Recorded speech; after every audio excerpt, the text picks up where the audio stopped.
Não tenha dúvida, Paula, não só dos investidores, como também do Congresso, né? O governo vive um momento Uhum. importantíssimo para aprovar as medidas econômicas necessárias para o país continuar fazendo os seus ajustes, e isso, você sabe que político fraco é político morto. Daí a preocupação do presidente Lula essa semana de chamar os seus ministros e dizer, ó, vamos melhorar isso, né? Porque isso é importante para o meu governo. Agora, nós não precisaríamos mais de pesquisa, né, Paulo? Porque a gente percebe claramente que a popularidade dele está caindo, sem nenhuma colocação ideológica. O que o presidente Lula deveria fazer, ele, infelizmente, ele não está fazendo. O que ele leva em consideração foram os seus outros governos, né, em que ele usava dessa estratégia para melhorar a sua popularidade. Hoje, com o advento, né, da internet, que quase todos os brasileiros, né, praticamente 100% dos brasileiros, têm o seu smartphone, têm o seu celular, e ali ele busca notícias, enfim. Essa polarização que a gente vive, direita e esquerda, é uma polarização que mexe muito, né, com o eleitor, né? Mexe muito com o eleitor de ambos os lados, tanto da direita quanto da esquerda. Eu sempre gosto de dizer que o presidente Lula precisaria fazer um curso de sociologia e antropologia para entender o comportamento humano neste momento e tentar, né, ter uma projeção dos seus comentários, das suas análises, de forma que melhorasse as expectativas, não só políticas, como sociais. Mas coloca isso na cabeça do presidente, que é um político, evidentemente, conceituado, não é só no Brasil, no mundo todo, e a sua vaidade, ela impera diante da necessidade de ter um discurso, né, mais pró da sua popularidade, mas não um discurso demagógico, o populismo, mas sim um discurso de uma nação que tem tudo por fazer e pode, sem dúvida nenhuma, despontar como um ícone, né, o Brasil da economia mundial, doravante. Daúde, muito bom dia para você, sempre um prazer conversar contigo, ainda nessa seara de pesquisa, de popularidade.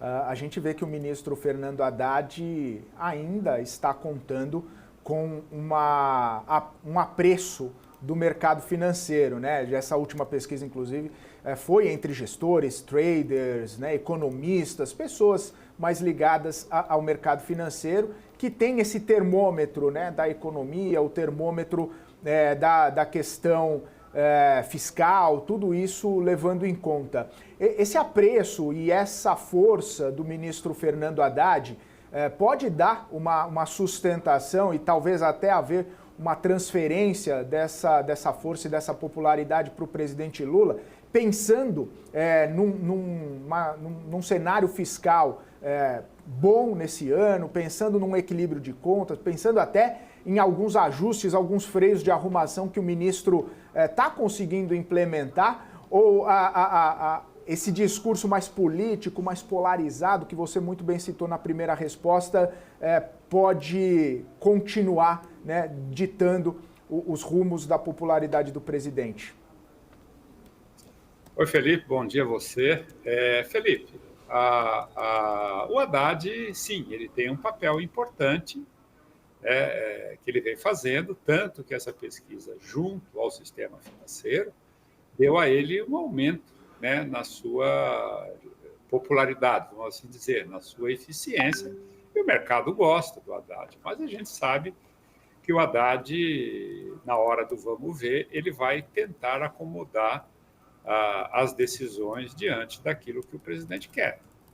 E o presidente quer, o que o presidente ele foca é eleitores, né? O que o Haddad foca é a sua capacidade, junto ao sistema financeiro, de executar essas medidas necessárias como forma de melhorar a expectativa.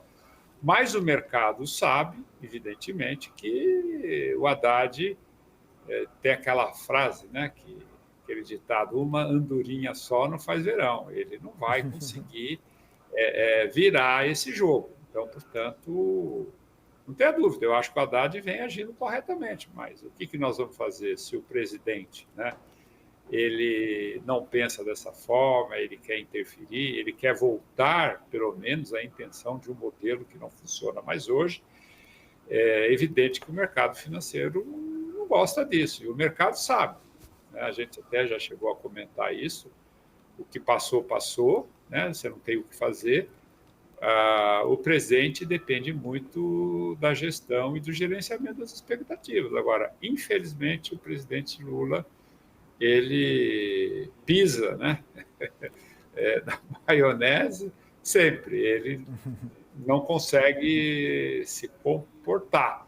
Você vê, esses ataques que ele fez ao presidente Jair Bolsonaro, chamando de covarde, para que isso?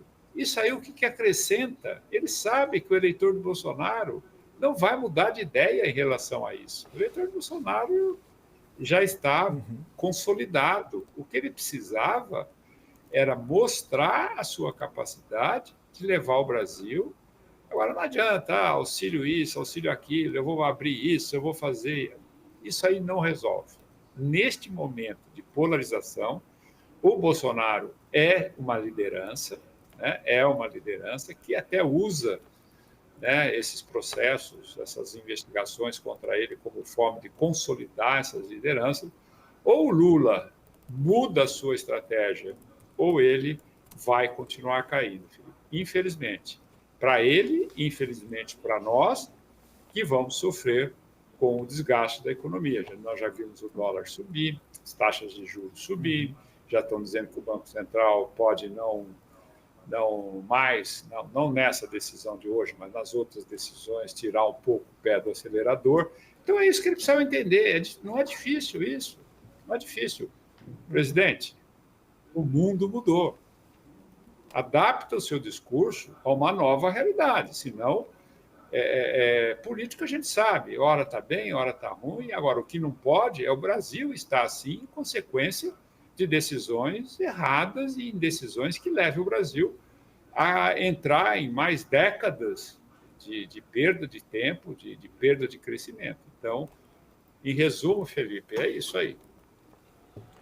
O Daudi, uma última pontuação a respeito da pesquisa, só para a gente abordar todos os aspectos aqui. Você citou sobre a condução da política monetária, falou sobre até essa possibilidade de tirar um pouco o pé do acelerador por conta do cenário, né, mais fiscal aqui.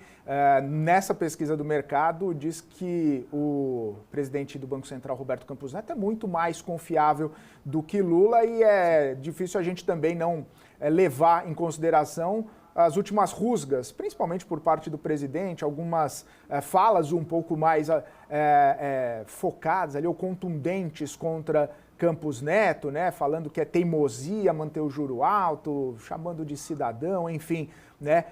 E aí a pergunta para você é a seguinte, né?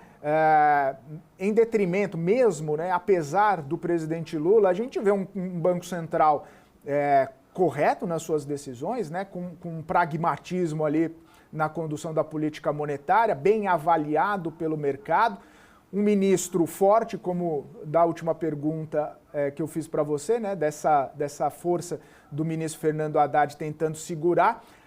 Economicamente falando, no cenário econômico, a gente está, pelo menos, bem encaminhado. Isso seria, né, o sustentáculo e o pilar que o mercado ainda aprecia e tende, né, a ter uma maior relevância até para investimentos, até para a condução de políticas econômicas daqui para frente. Isso que acaba segurando, pelo menos ainda, né, uma confiança talvez mais para frente na condução da própria economia pelo governo? Olha, Felipe, muito bem colocada essa questão. O governo tem 4 já diretores lá do Banco Central. Ele colocou lá e a gente vê uma unidade, uma união, né, desses diretores em torno do presidente do Banco Central. Mas todos sabem, né, a gente ouve muito, que o presidente Lula fala isso para tentar melhorar a sua popularidade. Infelizmente, eu já vou dizer mais uma vez, está errado. E ataca o Banco Central. Ele tinha parado, né? Agora voltou a atacar de novo. Mas ele sabe, o presidente Lula sabe muito bem dessas falas que ele tem, e atacando o presidente do Banco Central, que quer o juro alto porque ele gosta de juro altos. Não é assim, mas ele sabe que a taxa de juros é um instrumento, né, de política monetária para você evitar a perda do poder aquisitivo da moeda, que aí sim é o que está um pouco, né, acontecendo com essa inflação invisível que tem aí dos alimentos e outro tipo de inflação que o povo está revoltado. Não, mas como a inflação de 5, de 6, eu gasto muito mais que isso. Então, o que ele quer? Perdão, ele quer jogar para essa torcida. Só que isso não dá certo, né? Não vai dar certo. E o presidente do Banco Central está corretíssimo. Vamos nessa toada, porque o nosso caminho é por aí, né? O Haddad, numa ponta, tenta fazer o certo, o Banco Central o certo, e o Lula fica fazendo essas falas que são totalmente desnecessárias e não vão ajudá-lo em nada. Inclusive, né, o Daudi, até queria entender especificamente sobre uma outra fala do presidente. Recentemente a gente viu, né, ele falando ali sobre a questão de Petrobras. Eu queria entender de que maneira essas declarações ali do presidente Lula a respeito principalmente da diminuição do preço dos combustíveis, né? A gente está vendo um aumento, inclusive ali do barril do petróleo no mercado internacional, deixando aí uma defasagem muito grande nos preços que são adotados pela Petrobras.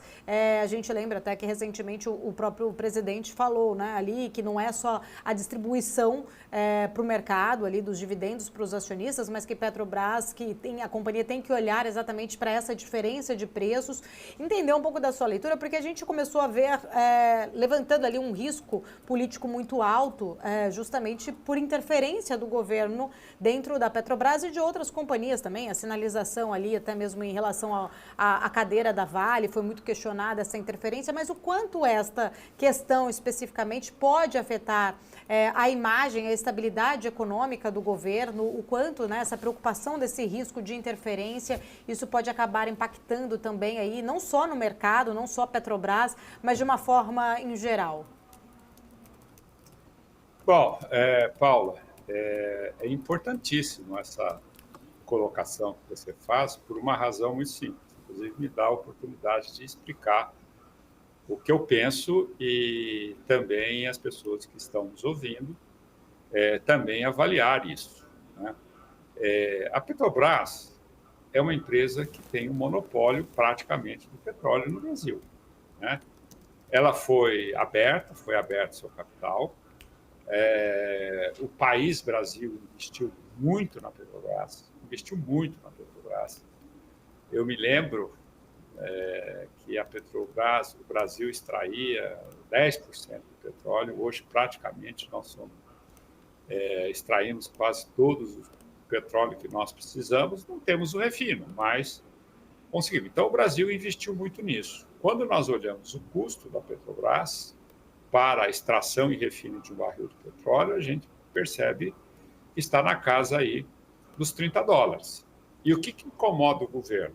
Não, por que você tem que vender os combustíveis e seus derivados considerando um barril de petróleo a $80?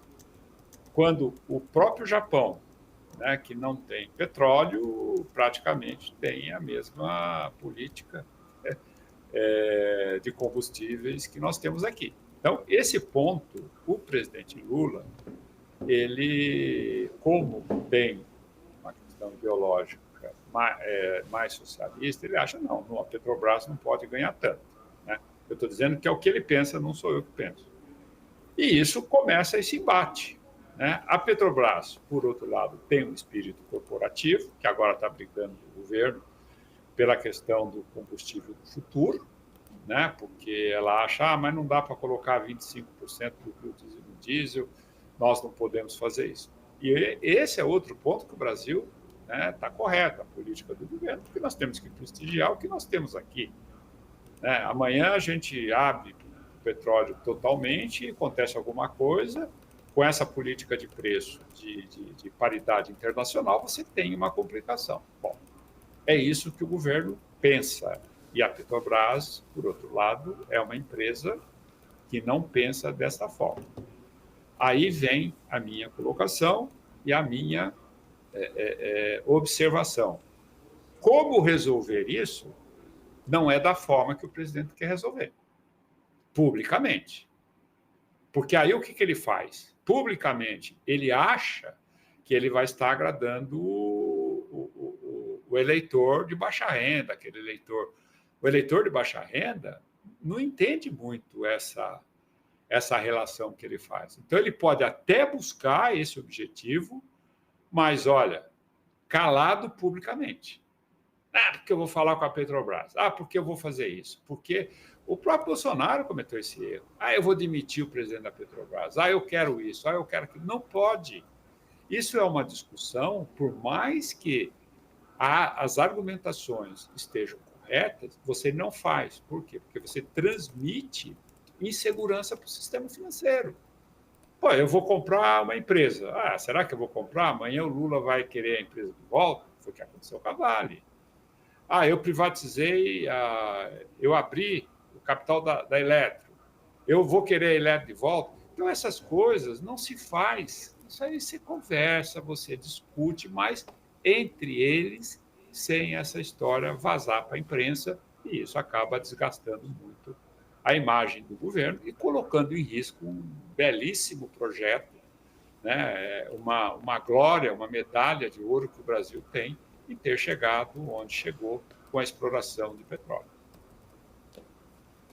Daúde, aproveitando, né, até mesmo tentando entender um pouco da sua leitura sobre esses últimos acontecimentos, a gente viu ontem o próprio ministro Fernando Haddad, também num discurso, acho que ele mais político até, né, apesar de sempre ali Haddad ser visto mais técnico em relação ao equilíbrio fiscal, mas ele deu uma alfinetada naquele discurso a ex-gestão, né, a ex-gestão ali do presidente Jair Bolsonaro, quando ele afirma que o arcabouço fiscal não vai fazer uma mágica, ele não realiza mágica em relação ao equilíbrio fiscal, porque teria herdado já ali as contas públicas bagunçadas, né? Eu queria entender qual é a leitura de fato que você faz sobre estas falas do ministro Fernando Haddad e se isso de alguma forma, né, quando ele fala que o arcabouço não realiza mágica, isso pode trazer também algum ruído de interpretação em relação a este ponto levantado por ele? O mercado fica sempre querendo interpretar o que ele disse, né? E muitas vezes interpreta certo e muitas vezes interpreta errado, né? Então, certa fala, principalmente dele, é bom ter cuidado. Mas o que ele quis dizer é que o arcabouço fiscal, né, ele não vai resolver o problema do Brasil, né? Nesse ponto, o que ele está dizendo? Ele está querendo dizer para o Congresso que o Congresso tem que aprovar aumento de imposto. Tem que aprovar, quer tirar o incentivo, né, de 17 setores da economia, quer voltar a fazer certas tributações. E isso tudo é o recado. Quer dizer, isso tudo que ele pretende fazer, ele dá um recado. Olha, gente, só o arcabouço não resolve. Eu vou precisar disso. Aí o mercado tem que responder para ele. Mas, ministro, por que o senhor não corta a despesa? Né? O Milei, lá na Argentina, deu uma... eu ia falar, deu uma de louco, né? Quer dizer, não corrige salário de funcionário, não faz mais nada, inflação de 20%, agora caindo, isso corrói todo o poder de compra, você ganha pela dívida, já está com superávit. Não estou dizendo para ele fazer isso, pelo amor de Deus. Eu acho que ele tem que realmente mexer nas contas do governo. Um país que não tem longevidade do seu crescimento, exatamente pelo custo Brasil, pelas deficiências, como é que ele quer mais arrecadar para dar uma sustentação ao arcabouço fiscal Isso não vai dar certo. Então, o recado que ele está dando, a meu ver, o Congresso provavelmente não vai entrar nessa, porque o Congresso, em ano de eleição, está mais preocupado com os partidos que eles pertencem e com eles mesmos para poder fazer uma base maior, porque a eleição de prefeito é muito importante para qualquer político. A questão, né, quando a gente fala ali em cumprimento, né, de fato, o efetivo cumprimento ali da meta fiscal, o quanto isso exige, não só, né, como você muito bem colocou, em relação à arrecadação, mas olhar, de fato, até mesmo para esse contingenciamento, bloqueio, né, que estão falando ali, em tese o governo vai precisar limitar, talvez, a este bloqueio também de despesas, o que isso também acaba sendo rejeitado, inclusive, pela própria área técnica ali do TCU. Entender um pouquinho, considerando, de fato, essa previsão ali de um déficit primário na casa dos 20 bi, né? Essa responsabilidade deste bloqueio que está sendo comentado em torno de 15 bilhões ali de reais em despesas. Quais seriam, de fato, as implicações ali num curto e médio prazo para a própria economia e como fazer esse contingenciamento sem malabarismos, né? Vamos deixar aqui de passagem o quanto isso também é importante. Paulo, vamos pensar o seguinte, o déficit primário previsto para 2024 está na casa aí, acho que de 0,6% do PIB. Vamos colocar aí em torno de 80 bilhões, né? Pelos cálculos, hoje, devido à falta de aprovação de medidas tributárias que possam ajudar o governo na arrecadação, a previsão de contingenciamento é deste valor, né? Agora, como que ele vai, né, fazer isso, como que ele pode usar, né, do malabarismo para poder, como é que eu resolvo isso? Isso vai depender muito de como as coisas andam, né? A gente tem aí, por exemplo, a inflação, né? Será que essa inflação, agora, com esse cenário, ela vai continuar, a expectativa vai aumentar, já incorpora isso? Então, o governo ele não tem muita saída, né? E hoje não dá mais para você esconder da contabilidade, né, do governo qualquer coisa errada. Nós estamos falando do primário, né? Agora, você imagina o total que inclui juros. Esse ano nós estamos pagando aí, vão pagar quase 700 bilhões de juros. Aí você soma mais o rombo da Previdência e o que nós arrecadamos, você não vê saída. Por isso que o mercado fica atento para ver, até quando essas medidas da reforma fiscal vão surtir efeito, que o Haddad disse que não é rápido, e tem razão. Então fica esse marasmo. Enquanto ficar assim, nós corremos um certo risco, né? Vai contingenciar o quê? O que ele vai contingenciar? Né? Mas tem que contingenciar. É muito difícil. Maravilha. Quero agradecer. Muito obrigada por estar aqui com a gente, viu, Daúde? É sempre um prazer falar contigo. Até semana que vem. Até semana que vem, Paulo. Um abraço a você, ao Felipe e a todos que estão nos vendo e ouvindo. Obrigada. Grande Miguel Daúde, economista, comentarista, analista político, também trazendo visões importantes aqui para a gente. 11h06. Deixa eu ir direto com o Maurílio Goldner para atualizar mais do nosso mercado. Fala, Maurílio. Vamos lá, Paula. Informações importantes desses últimos minutos. O que aconteceu no mercado lá fora e aqui. Primeiro,